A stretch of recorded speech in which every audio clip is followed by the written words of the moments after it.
Computer और सूचना तकनीकी का इतिहास, परिचय और अनुप्रयोग। पहला प्रश्न है, कंप्यूटर सिस्टम में अंकगणितीय तर्क इकाई एएलयू क्या करती है? तो अंकगणित और बूलियन लॉजिकल गणना करती है। ऑप्शन नंबर ए। दूसरा प्रश्न है, निम्न में से कौन सा विकासकर्ता प्रौद्योगिकी विकास के साथ सुमेलित नहीं है? तो वो है Alan Turing database management. Option number B. जो सुमेलित है वो है John von Neumann's computer architecture, Jack Kilby integrated circuit technology, Tim Berners Lee world wide web technology, Alan Turing अग्रणी कंप्यूटर वैज्ञानिक और गणितज्ञ। अगला प्रश्न है, 1954 में इंटरनेशनल बिजनेस मशीन में जॉन बेकस और उनकी टीम ने कौन सी प्रोग्रामिंग भाषा विकसित की? तो वो है फॉर्ट्रेन। Option number B. अगला प्रश्न है कि हेक्साडेसिमल संख्या प्रणाली का आधार क्या है? तो इसका जवाब है 16। इस प्रणाली में 16 प्रतीकों का उपयोग किया जाता है। अंक में उपयोग होता है 0 से 9 तक और अक्षरों में ए से एफ तक। ए के लिए 10 का प्रयोग होता है, बी के लिए 11 का, सी के लिए 12 का, डी के लिए 13 का, ई के लिए 14 का और एफ के लिए 15 का प्रयोग होता है। अगला प्रश्न है कि पहला दूर संचार उपकरण कौन सा था? तो वो था टेलीग्राफ। Option number B. 1850 में पहली बार तार लाइन टेलीग्राफ डायमंड हार्बर और कोलकाता के बीच में शुरू किया गया। 1851 में ब्रिटिश ईस्ट इंडिया कंपनी के लिए खोला गया। 1881 में देश में पहली औपचारिक टेलीफोन सेवा की स्थापना की गई। अगला प्रश्न है कि कंप्यूटरों के संदर्भ में पोस्ट का क्या अर्थ है? तो power on self test. Option number A. अगला प्रश्न है कि भारत में प्रथम कंप्यूटर कहाँ प्रतिस्थापित किया गया? तो Indian statistical institute Kolkata. Option number B. वर्ष 1952 में भारत में कंप्यूटर युग की शुरुआत भारतीय सांख्यिकी संस्थान कोलकाता से हुई। अगला प्रश्न है कि डेटा का बैकअप न होने का संभावित परिणाम क्या है? तो डेटा हानि। Option number D. अगला प्रश्न है कि कैलकुलेटर किस प्रकार की कंप्यूटर कार्य पद्धति पर कार्य करता है? तो digital computer. Option number C. अगला प्रश्न है, भारत में निर्मित प्रथम सुपर कंप्यूटर को क्या नाम दिया गया था? तो Param. Option number B. Param 8000 को भारत का पहला सुपर कंप्यूटर माना जाता है। 1991 में सीडेक के द्वारा बनाया गया। कंप्यूटर्स की दूसरी पीढ़ी किस दौरान देखी गई थी? तो 1956 से 1963 के दौरान। कंप्यूटर्स की दूसरी पीढ़ी 1956 से 1963 के दौरान देखी गई। दूसरी पीढ़ी के कंप्यूटर में निर्वात ट्यूब के स्थान पर हल्के और कम विद्युत खपत वाले ट्रांजिस्टर डिवाइस का प्रयोग किया गया, जिसका आविष्कार विलियम साल्की, जॉन बर्डीन और वाल्टर ब्रेटन ने किया था। अगला प्रश्न है कि 1965 से 1971 में तीसरी पीढ़ी के कंप्यूटर का प्रयोग शुरू हुआ। तीसरी पीढ़ी के कंप्यूटर्स में एकीकृत परिपथ या आईसी का इस्तेमाल किया गया था। निम्नलिखित में से किस व्यक्ति को कंप्यूटरिंग के जनक के रूप में जाना जाता है? तो चार्ल्स बेबेज को। ऑप्शन नंबर ए। निम्नलिखित में से कौन सा कंप्यूटर एनालॉग आउटपुट को डिजिटल फॉर्म में परिवर्तित करने से मुख्यतः संबद्ध है? तो वो है hybrid computer. Option number C. अगला प्रश्न है, कंप्यूटर का सबसे आम प्रकार है, इसका उपयोग आमतौर पर द्विआधारी संख्या प्रणाली का उपयोग करके मात्राओं के साथ जानकारी को संसाधित करने के लिए किया जाता है। तो वो है digital. Option number B, digital computer. अगला प्रश्न है, 1943 में जे.डब्ल्यू. मॉचली और जे. प्रेस्पर इकर्ट के द्वारा बिना किसी भी यांत्रिकी हिस्सों के बनाए गए पहले कंप्यूटर को क्या कहा गया? तो एनईएक। Option number A. अगला प्रश्न है, कंप्यूटर की मूल भाषा मशीनी स्तर भाषा है। Option number B. Stored program architecture की अवधारणा जिसने आधुनिक कंप्यूटरिंग को बहुत प्रभावित किया, सबसे पहले निम्नलिखित में से किस अग्रदूत के द्वारा व्यक्त की गई थी? तो John von Neumann, option number B.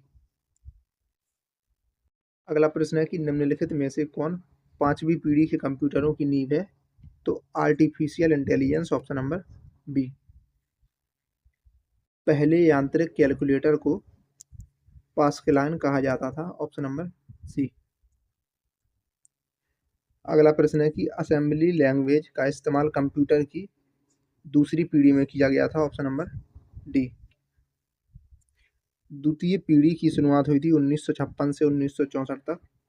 इस पीढ़ी में ट्रांजिस्टर का प्रयोग किया गया था, जिसका विकास विलियम शॉकली ने 1947 में किया था। इसमें असेंबली भाषा का प्रयोग किया गया था। इसमें मेमोरी के तौर पर चुंबकीय टेप का प्रयोग किया जाने लगा। वर्तमान पांचवी पीढ़ी के कंप्यूटर में भाषा का जीयूआई इंटरफेस प्रयोग किया जाता है। कंप्यूटर का एक प्रकार नहीं है, तो वो है remote, option number C. Computer मुख्यतः तीन प्रकार के होते हैं: एनालॉग, डिजिटल और हाइब्रिड। एनालॉग कंप्यूटर तो ऐसे कंप्यूटर भौतिक परिणामों के निरंतर संसाधन के लिए बनाए जाते हैं। इन कंप्यूटरों के प्रयोग का उदाहरण विद्युत ग्रहों में देखा जा सकता है। यहाँ ये तापमान, वोल्टेज और करंट रीडिंग पर नियंत्रण रखते हैं। डिजिटल कंप्यूटर तो ऐसे कंप्यूटर 0 और 1 की डिजिटल तकनीक का प्रयोग करते हैं।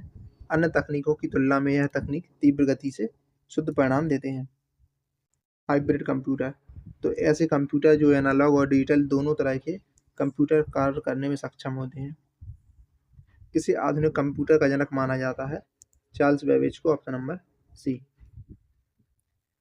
पहली पीढ़ी के कंप्यूटरों में निर्वात नलिकाओं, वैक्यूम ट्यूब का प्रयोग किया जाता था।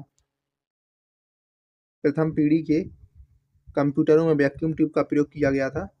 कंप्यूटर की प्रथम पीढ़ी की शुरुआत हुई थी 1946 से ENIAC नामक कंप्यूटर के निर्माण से। प्रथम पीढ़ी के कंप्यूटरों के लक्षण हैं: निर्वात नलिकाओं का प्रयोग, पंच कार्ड पर आधारित संग्रहण के लिए चुंबकीय ड्रम का प्रयोग। कंप्यूटर की दूसरी पीढ़ी प्रश्न को यानी कि ट्रांजिस्टर पर आधारित है। भारत का सबसे शक्तिशाली super computer Pratyush IITM dash में स्थापित किया गया था, तो पुणे में, ऑप्शन नंबर डी। IITM भारतीय उष्णकटिबंधीय मौसम विज्ञान संस्थान। कौन इच्छानुसार डेटा को स्टोर, प्रोसेस और पुनः प्राप्त कर सकता है? तो कंप्यूटर, ऑप्शन नंबर डी। अगला प्रश्न है कंप्यूटर का जनक कौन है? तो Charles Babbage, option number D. Computer बनाने का पहला विश्वविद्यालय आधारित प्रयास क्या था? तो आयोवा स्टेट विश्वविद्यालय, option number C. Apollo guidance computer तो वजन 70 पाउंड और आयतन लगभग 1 घन फुट।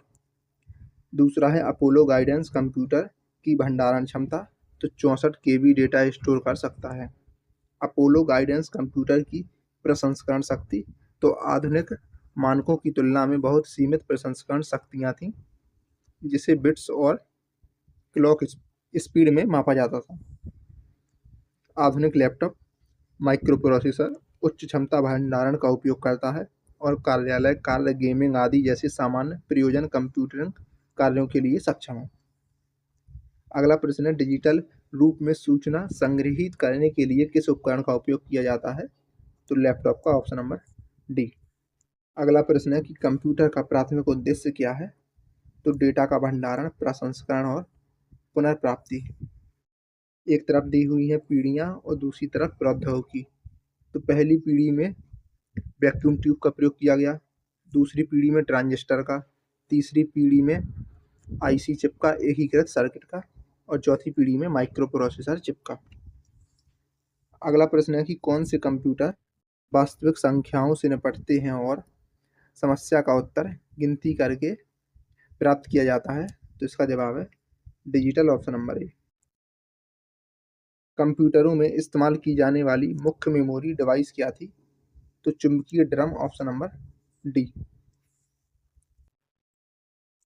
कंप्यूटर सिस्टम के दो मुख्य घटक क्या हैं?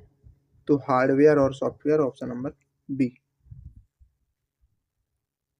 हार्डवेयर वह भौतिक उपकरण जिसे हम छू सकते हैं और सॉफ्टवेयर वह प्रोग्राम और निर्देशों का समूह जो हार्डवेयर को कार्य करने का निर्देश देता है। अगला प्रश्न है कि 1981 में कंप्यूटर के इतिहास में कौन सी महत्वपूर्ण घटना घटी थी? तो IBM PC का परिचय, ऑप्शन नंबर डी। कंप्यूटर में डेटा का किस रूप में भंडारण होता है? तो बाइनरी के रूप में, option number D. Computer mouse का आविष्कार किसने किया था? तो डगलस एंग्लेबर्ट ने, ऑप्शन नंबर ए। अगला प्रश्न है कि निम्न में कौन सा बाइनरी संख्या प्रणाली का उदाहरण है? तो 111101, ऑप्शन नंबर सी। अगला प्रश्न है बाइनरी संख्या प्रणाली को यह भी कहते हैं? तो बेस 2 संख्या प्रणाली, ऑप्शन नंबर ए। अगला प्रश्न है कि बाइनरी नंबर प्रणाली में प्रयुक्त किए जाने वाले विशिष्ट प्रतीकों की सही संख्या क्या है? तो वो है 2, ऑप्शन नंबर डी। अगला प्रश्न है कि सभी 26 अक्षरों, 10 प्रतीकों और 10 संख्याओं को एनकोड करने के लिए कितने बिट की आवश्यकता होती है? तो 6, ऑप्शन नंबर ए। अगला प्रश्न है कि डी मॉर्गन का द्वितीय प्रमेय कहता है कि एक एन एंड गेट एक बबल्ड और गेट के तुल्य होता है, ऑप्शन नंबर सी। अगला प्रश्न है सेंट्रल प्रोसेसिंग यूनिट की मूल संगणना इकाई को क्या कहते हैं? तो कोर, ऑप्शन नंबर ए। जब कोई प्रक्रिया रेडी अवस्था में होती है तो इसका क्या अर्थ होता है? तो प्रक्रिया निष्पादित होने के लिए रेडी है लेकिन CPU आवंटित होने की प्रतीक्षा कर रहा है, ऑप्शन नंबर ए। अगला प्रश्न है कि मेमोरी डेटा रजिस्टर क्या रखता है? तो मेमोरी में संग्रहीत या पुनर्प्राप्त किया जा रहा मान, ऑप्शन नंबर डी।